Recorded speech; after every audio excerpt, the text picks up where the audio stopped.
What's going on, everyone? We got a special guest here today to talk about all the things going on with the Memphis Grizzlies. And you know that starts with none other than Ja Morant. Howard Beck joins us here on Locked On Grizzlies. Stay tuned for that as we lock in on Locked On Grizzlies. You are Locked On Grizzlies, your daily Memphis Grizzlies podcast. Part of the Locked On Podcast Network, your team every day.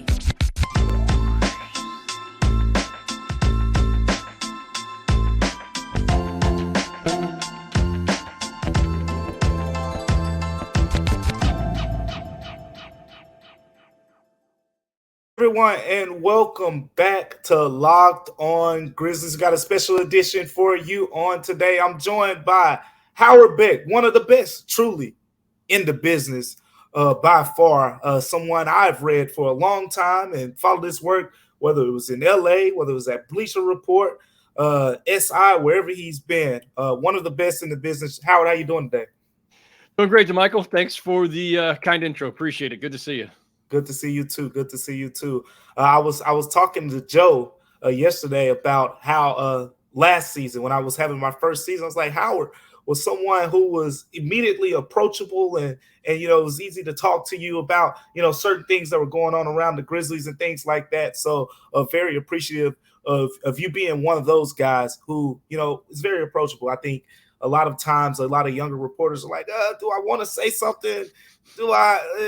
But you made that easy. So thank you for that. But thank you for tuning. Thank you everyone else for tuning in to Locked On Grizzlies today. Today's episode is brought to you by Bird Dogs.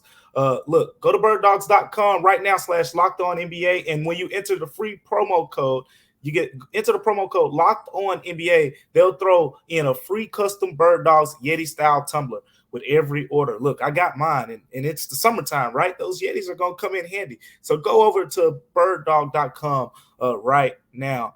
Now, Howard, that we got you here, we got to talk about one of the biggest topics in the NBA right now, and there are so many angles that we can hit on this from, and that's the Ja Morant situation. I've talked a lot about it. I've tried to give, you know, all hit from all the perspectives, you know, how it affects, you know, the luxury tax, how, you know, it affects the Grizzlies and their plans this summer, how it affects Ja Morant and everything around him, how it affects his business, how it affects his mental, all of these angles. But Howard, where I want to start with you is, what was your initial reaction when you saw the second video?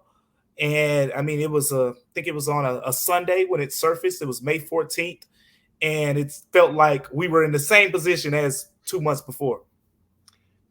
I think it was the same reaction everybody had, where it pops up on your Twitter feed and you're like there's this disconnect. It feels like, did somebody just repost the thing from before? Like, wait, this can't be a new oh my God, it's a new thing. It's another thing. Like, holy crap. And your heart just sinks, you know, because, you know, it was even from a distance, it's tough to see, you know, it's tough to see players make mistakes like this in the league. And, you know, I've been doing this, you know, as you alluded to, for a little while, 26 years I've been covering the league. And so, and in the late 90s, early 2000s, I think there were a lot more of these kinds of incidents and concerns with players during that era. I feel like this is actually now much more rare, which is to the credit of everyone. And so I think they hit a little bit harder now when it does happen. And especially, you know, when it's a player of Ja's caliber, Ja's importance, Ja's abilities, and his, you know, expected trajectory as a bright young star in this league. You know, it's hard to see anybody, no matter what their talent level, what their position in the league, make mistakes that are as alarming as this, or to have a pattern of conduct. And that's the other thing that struck me too along the way here, Damichael, is like, it's not just that there's another video of Ja waving what appears to be a firearm, having already been gotten into trouble for doing this a couple months before. It's that there is a lot of very credible reporting by the Washington Post, by The Athletic, by other outlets about other incidents that also just kind of raise a variety of concerns about his conduct and the way that he's handling himself off the court. And so just your heart sinks because, you know how this goes. Like, we're reporters, and on some level we are distanced and jaded, and that's part of the deal, right? It's right. I've in my more cynical moments, when someone brings something up, I'll say, look, you know what? It's not my job to care. I just cover the league. I have no emotional investment in teams or players or anybody else. That's glib, and that's not the entire truth. The real truth is, like, I'm someone who has always tried to approach this job with great empathy. And the longer I've been around the league, I think the more that case is, where you want to see people have the best, right? Not everybody can win. Not everybody can win a championship, but you do want to see people have a certain measure of success, and you want to see people get the best out of their careers, whether they're coaches or players or GMs or whoever. And, this is a fantastic league, and I've covered a lot of incredible people over the last quarter century. Yeah. And so, and I don't have a lot of experience with Ja. We've had maybe only a couple of conversations, but yeah, like everybody else, like, I'm, totally captivated by his play. And he always has come across as a really steady dude, besides, like, somebody who you think, this is going to be a great face of the league. This is a guy who can carry the torch. And so, yeah, your heart sinks a little bit. And you wonder about, what he's going through, that he could be so cavalier, frankly, about this. So I don't know where this is leading. We'll talk about that, I'm sure. But in terms of, the consequences, but, I hope he's got some good people around him who are trying to straighten things out. Yeah. I want to talk to you a little bit about Adam Silver and his approach to this, because you just touched on it. We really don't know what's going to happen, but I know you have a relationship with Adam Silver. You've interviewed him, in the past and things like that. So from what you know about Adam Silver, whether it was deputy commissioner, as commissioner, and his time and being, in the league office, what are your thoughts on how he's approaching this situation? And I guess that would lead into just, what do you think happens next with Ja Morant? Yeah, I mean, it's interesting for those of us who have been around a long time, where we're constantly doing this thing where you can't help but compare how Adam handles certain crises to how David Stern would have handled them. It's a different era. It's a different time. And they are very, very different people, though Adam, obviously was mentored by David and worked closely with him for much of his career.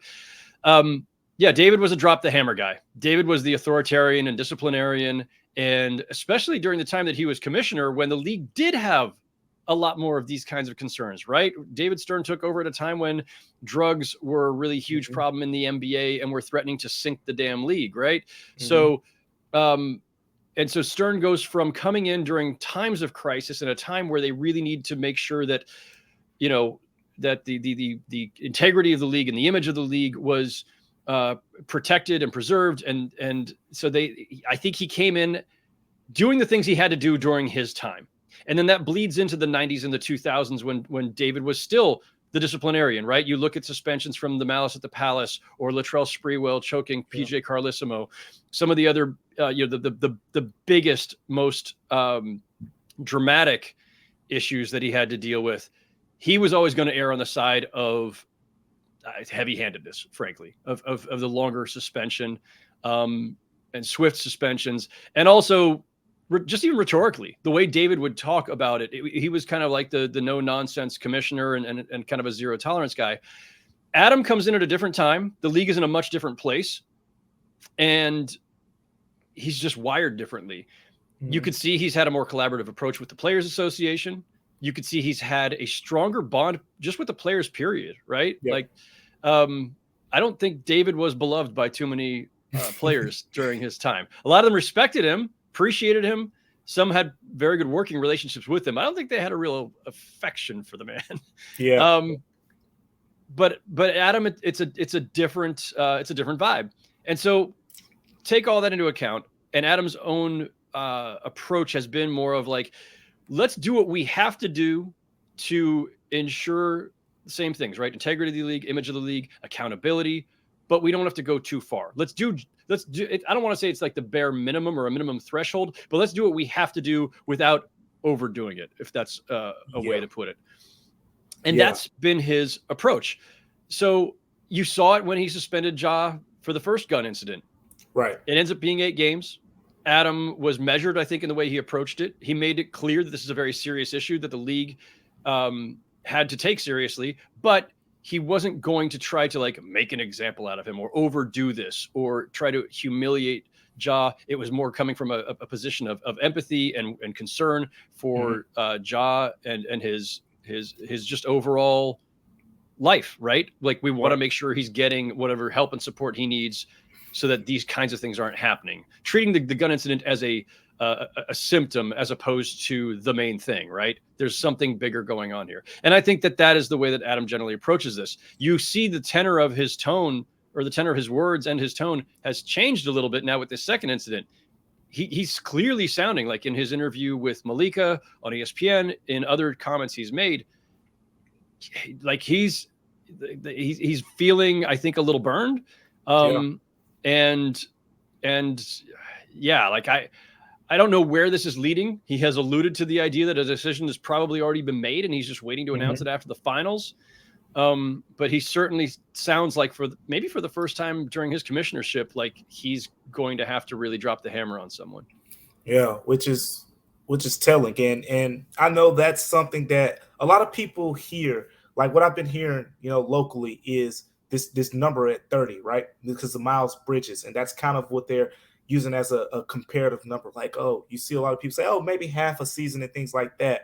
But here they're saying there's no way he gets suspended more than 30 games because Miles Bridges' suspension, last season and him actually committing the crime and all that. So you have, that angle. But I think you also pointed out something that was important as well. And it's the fact that, yes, the incident may not be, criminal, so to speak, but it's more of Adam Silver maybe getting a hold of something before it gets, reaches, a whole different level, with the guns and things like that. So that's part of it as well. But thank you for, your insight on that topic, because it's clearly been one of the biggest things in the NBA right now.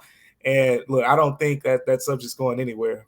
No, and I just would add one other thing, which is that I think whatever Adam Silver, whatever the league does with this next suspension regarding Ja, I think it's going to take into account all that other stuff too. Like this isn't just about he waved a gun once and it was 8 games, and now he waved a gun a second time on Instagram, and so now we have to.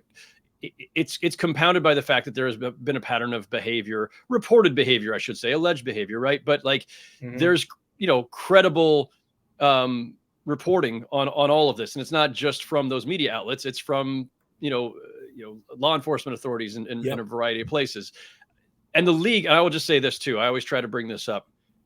Whatever it is we think we know as the public, whatever's been reported, there's usually more, and the league knows it and we don't. And the reason I know this is because, well, there's a pattern of this, right? There's years of history of this, but the league has its own security division that is staffed by former cops, former FBI agents, and they are digging into everything. I guarantee you. And just because we don't know all of it, and maybe all of it hasn't come out, there is always more to this that the league has found out than even the local authorities sometimes have ferreted out. So if there's anything else that is going to weigh into this decision, things that have been reported, things that haven't been reported, or maybe more details about some of those stories, the league knows.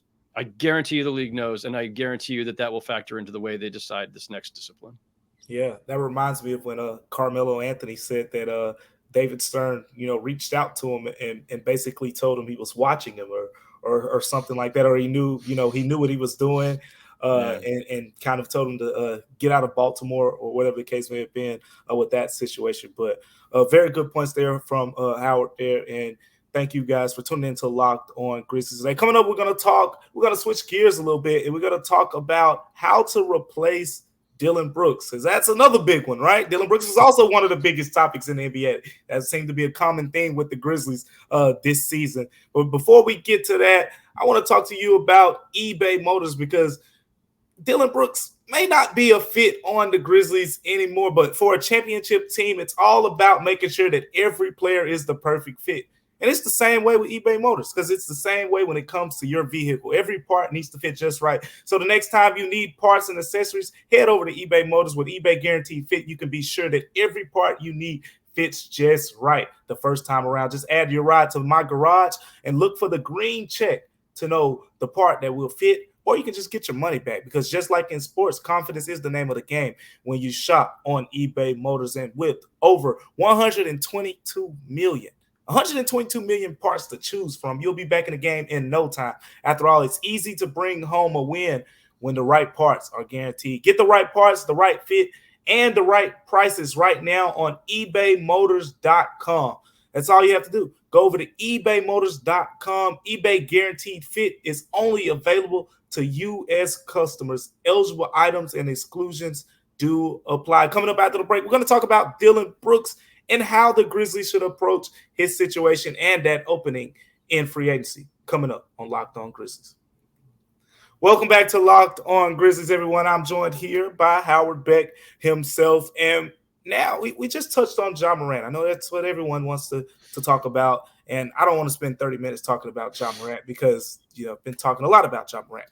The Grizzlies have some other pressing things. Like, if this team wants to reach a championship, which is their goal, which we'll talk about if you're tuned in on YouTube. You can see our third segment says close to title contention. We'll get to that later. But the thing is, how do the Grizzlies go forward with potentially replacing Dillon Brooks? There have been the reports out there that the Grizzlies have no intent on bringing Dillon back. Now that leads me to asking you, Howard, just how do you see this situation playing out? Because right now I've kind of touched on how the roster construction is a little tricky for the Grizzlies right now. You got one roster spot that's currently open, but you got a first-round pick, you got a second-round pick, and you got a bunch of guys that you extended last season. So it's like you're going to have to make a trade. You're going to have to trade those. Like, there's not enough room to roster all of these guys. But that small forward vacancy being left with Dillon Brooks, just how do you think that plays out? Well, I'll start here. This is a really smart front office, and obviously they've been dealt some challenges here with two primary players, but we've seen this. They've drafted well, they've managed the salary cap well, they've made some smart deals along the way, and you make a very good point. They're going to have to do some maneuvering as they head into this offseason, whether that means trading those picks, whether that means packaging some of their young players. They need to loosen up roster spots and payroll, but also, you want all of those pieces available to you at the moment, because this is a team that's knocking on the door, right? And yeah.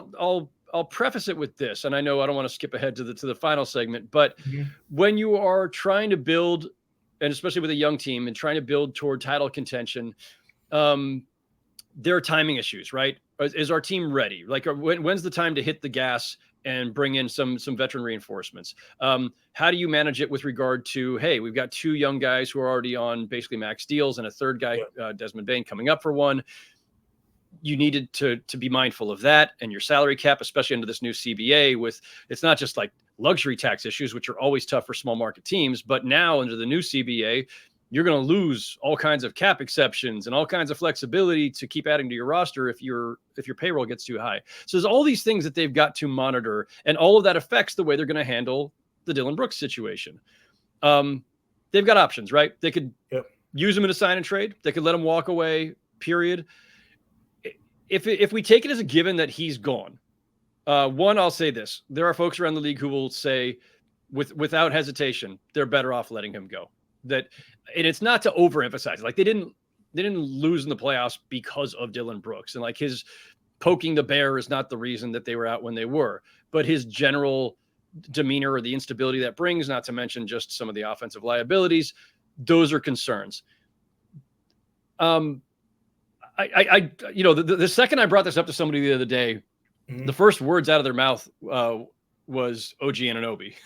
I said, what do they do? They said OG Anunoby. I said, okay, yeah, but we don't even know if the Raptors are going to trade OG Anunoby, and it could cost a boatload. But that's the belief of this person. Again, I don't want to jump ahead to the final segment, but like, and this was another executive, they might be one OG Anunoby away from title contention. That is a fair assessment. So let me back up one more time. Before you get to any of that, we got to come back to Ja. How long is he going to be out? We don't know, right? So if it's half the season, again, timing issues. Is this the time to push all your chips in? Maybe not, if you think this might be a lost season. How confident are you in, and look, Tyus Jones has been, not just the best backup point guard in the NBA, but certainly the best fill-in point guard. And they've unfortunately had a lot of periods of time over the last couple of years where he's had to be the guy when Ja's been out for injury or suspension.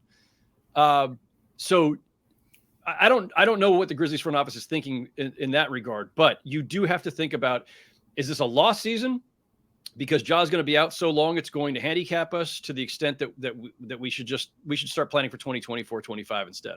Or are you looking at it as, hey, look, if it's on the shorter side, 20 games, 25 games, if it were in that range, and I don't know, so I don't mean to raise anybody's hopes, but that's a couple months.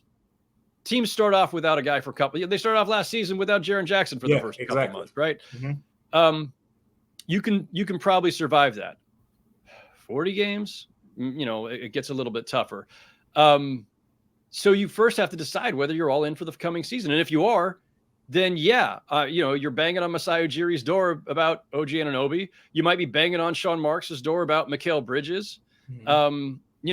I think this was reported last year. I've heard this, but I'm pretty sure it's been out there too, that the Grizzlies had offered 4 firsts to get Mikal from Phoenix, right? So why wouldn't they try again? And I think the Nets are probably in a dealing position right now. I don't know if Mikal Bridges is truly available or how available or what the cost would be, but got to think the Nets are listening to just about everything right now.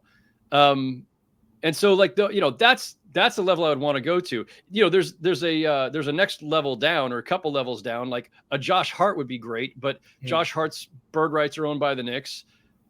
By every indication, I think is that he's probably going to re-sign with the Knicks and stay, but like, Josh Hart would be a phenomenal fit. Exactly. I think the right kind of player and kind of just a high character guy too, for a team that's trying to kind of push through, some choppy waters here.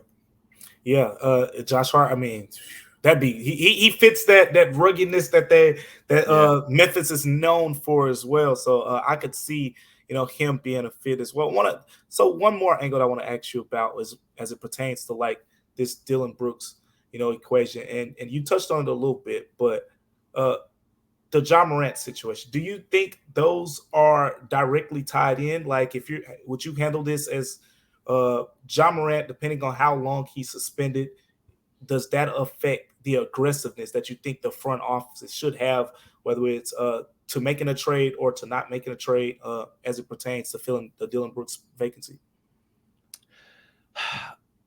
So my first instinct is to say that if he's going to be out a long time, you might be punting on this season. But I would also say, though, as I'm going to contradict myself here, if you think your team is that one move away, right? Like I was saying earlier, an Anunoby away or a Mikal Bridges away or whatever, your team's young. Your team's young, and whatever moves you're making, you're not just making for this season. You're making for the next 3 to 5 years. So you do it when the opportunity is there. Especially in today's NBA, everything is about opportunism and timing. We've seen like all of these moves, right? Like the Cavs had no thought, like maybe a year ago at this time. Well, no, let's say not a year ago, maybe a year and a half ago at this time. The Cavs probably had no thought that they were going to go all in and go spend everything they had to go get Donovan Mitchell, right? They had a cool young core, nice young core, Darius Garland and Jared Allen, and they drafted Evan Mobley, and they're feeling good or whatever. And then it's like, oh, wow, Donovan Mitchell's available. We can go get him. So now suddenly you're all in. So it's timing and opportunity, right? The Grizzlies don't necessarily have to be in a mode to go all in right now. But if Bridges or Anunoby or somebody of that caliber becomes available, and you have the means to get him, you don't wait, because even if you thought this coming year is a lost cause, let's say you thought Ja was going to be suspended the entire season and there's no chance of making a deep playoff run. Mm-hmm.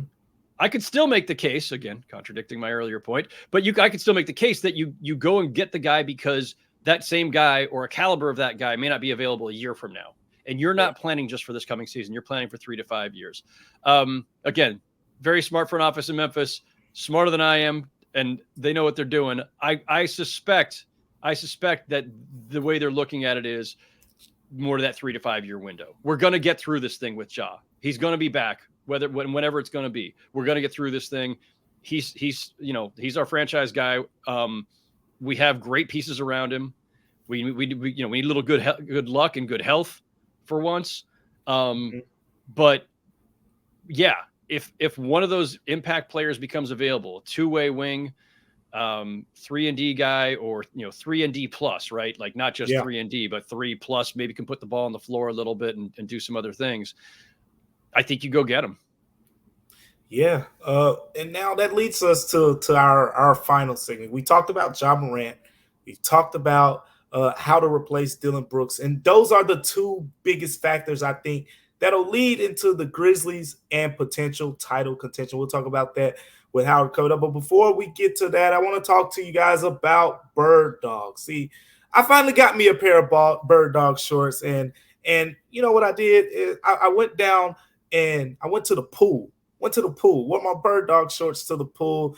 Let me tell you something. These fit pretty well. I was swimming through the pool. I felt like Michael Phelps when I was in my Bird Dog shorts. So make sure you go get your Bird Dog shorts as well. All you got to do is go to birddogs.com/lockedonnba and enter the promo code LOCKEDONNBA for a free Yeti style tumbler with your order. That's birddogs.com/lockedonnba for a free Yeti style tumbler. You won't want to take your Bird Dogs off. Look, we promise you, because look, I got my Bird Dogs and I went swimming in them, but I felt like next I'm going to go to the golf course down here in Memphis over there in South Wind and see if I can feel like Tiger Woods. I'm already feeling like Michael Phelps, but go to birddogs.com/lockedonnba to get your Bird Dogs. Coming up next, we're going to talk title contention with the Grizzlies. Stay tuned for that.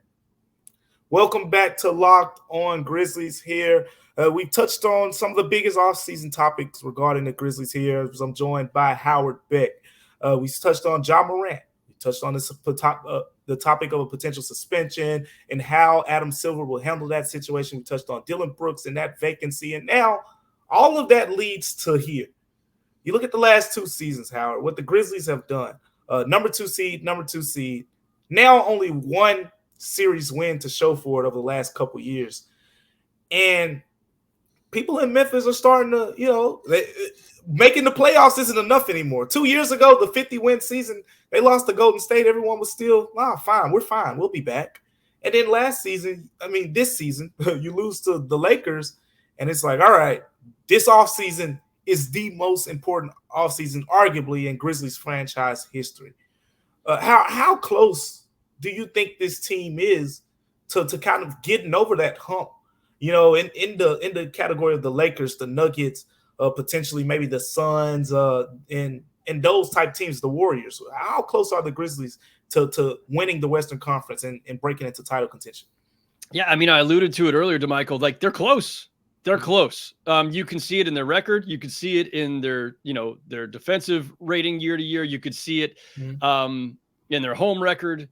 You can see it just in the talent that's on the floor. Like, do they need more shooting? Yes. Do they need, again, the Dillon Brooks replacement? Do they need to get through this Ja Morant drama? Do they need to just kind of get their head on straight a little bit, maybe grow up a little bit? Mm-hmm. Fair. All of that's fair. But on talent and just the composition of this team, they're knocking on the door. And look, I see no shame in losing to a LeBron James, Anthony Davis team. That's a team with just a 1,000 years of experience and titles and everything else. This is the nature of the NBA. Like, Michael Jordan had to get knocked down how many times in the playoffs before he broke through? I started my career in 97 covering the Lakers with Shaq and Kobe. That was their second year together. I watched them get swept by the Jazz. I watched them get, pummeled by the Spurs. Like, they had to take their lumps. And we're talking about 2 of the greatest players in NBA history. And they were young. Shaq was already like mid-prime, but Kobe was obviously really young. And that team needed to learn some lessons. That's just the one of those immutable laws of the NBA. If you are young and talented and you got all the potential in the world, the older team that might be a little slower than you, that might not jump quite as high as you, they're going to knock you on your butt a couple times. You're going to have to learn some lessons about how to win at the highest level and how to be consistent. So I understand, like, in any given market, any given fan base, there's going to be some impatience and feel like, how come we haven't gotten further yet? But, like, To me, they're right on or even still a little bit ahead of schedule. And I look at the Western Conference. Yeah. All right, the Nuggets are in the finals as you and I speak. They're young and they're going to stay together for, I think, years to come. So the Nuggets aren't going anywhere. Right. But look at the rest of that conference. And the Kings aren't going anywhere either because they're young. But the Kings, look, the Kings don't have the defense of the Grizzlies, right? Like the Kings, I'm not saying they've reached a ceiling, but I think the Kings, like the bumpy parts are still to come. Like they finally broke through, ended their playoff drought. They've got work to do to take the next step. But like the Suns are built around a much older Kevin Durant right now. The Lakers are built around an older LeBron James. The Warriors have an older Steph, Clay, Draymond. The Clippers cannot stay healthy with Kawhi and Paul George. I don't know how much longer that's going to last. Those guys are both in the final year of their contracts unless they get extended. Point being, the Grizzlies are already near the top of the conference. And a lot of the other teams that are, that are part of the group that you have to get through in the playoffs are going to start turning the corner and go in the wrong direction soon. Now, there will be some other teams coming up, right? Like the Thunder are ready to break through and be a force in the West. If the Pelicans can keep Zion healthy, they're going to be a force in the West. As I say, Nuggets and Kings aren't going anywhere. So, like, there's always going to be a group to deal with. But a lot of the power structure that exists is built around older stars. And so the Grizzlies have youth and time on their side. And, again, if Ja comes back with enough time left next season, which I think he will, if they do swing a trade for an impact wing, they're going to be right in the mix next spring.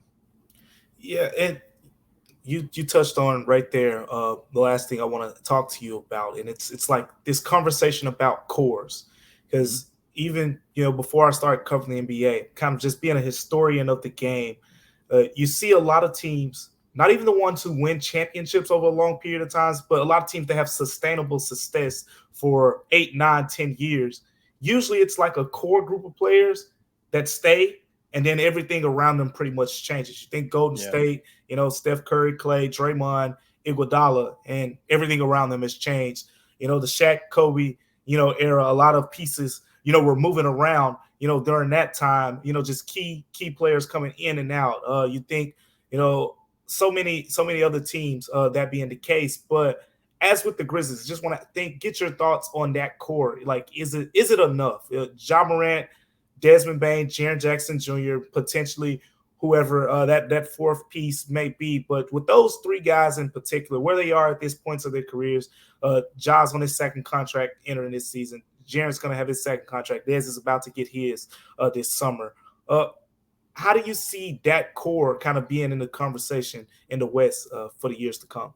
Yeah, no, actually, you know what? That's a great way of putting it, Damichael. Like it's not just whether you have good young talent. It's like, do you have like 2 to 3 like absolute building blocks who these guys could be together and actually play well off each other too, right? Because sometimes we see some mismatched young talent, right? Stars who duplicate each other too much. The beauty of those 3 guys is like there's no duplication. There's no overlap. There's no, they've got stars, but who's going to get the ball? No, like Ja's the primary ball handler and playmaker, clearly. Jaren Jackson Jr. Can do a lot with the ball in his hands and is a very versatile modern big. By the way, another big plus there, where if one of your best young players is a versatile mobile big who is an elite shot blocker at one end and can shoot at the other end and has range and can score from a variety of places, that's a pretty nice place to start. And then Desmond Bane, two-way player, great defender, shooter. Yeah, like I don't, every core is different. It's often like duos and sometimes trios, right? The Warriors have had the good fortune to have drafted a trio in the way that the Grizzlies have. Different composition, right? And their 3 guys are different, but similar in that Steph and Clay were a great backcourt tandem who could play off each other. And yeah, Steph wasn't a great defender early in his career. He's become much, much better. Clay was a great defender, though, and a great shooter and complimented Steph. And Clay was a guy who played really well off the ball. Like, again, Ja and Desmond Bane are very different, but similar in that they're well matched. They're a good pairing. And then having Jaren Jackson Jr., because you do need somebody anchoring the front court at both ends. I like it. Like there's not a single bad thing I could say about structurally that core, other than going into this new CBA, it's going to be a lot harder to keep a group together as long as the Warriors have, for all the obvious reasons. Luxury tax stuff, losing cap exceptions and flexibility. Like it's going to be a challenge, but again, it's a great front office. They'll figure it out. And again, that's why when I bring up the timing issues of making the all-in move, you don't want to get too expensive too fast, because then there's repeater taxes, and you might also hit those, they call it an apron, the first apron and second apron, that have to do with how close you are to certain thresholds beyond the tax line. Now you may be putting yourself in a position to lose roster flexibility before you're really ready to contend. And most teams in this league, most ownership groups in this league are like, luxury tax, don't want to pay it. Oh, we could contend for a championship? Fine, I'll pay for it as long as we're contending.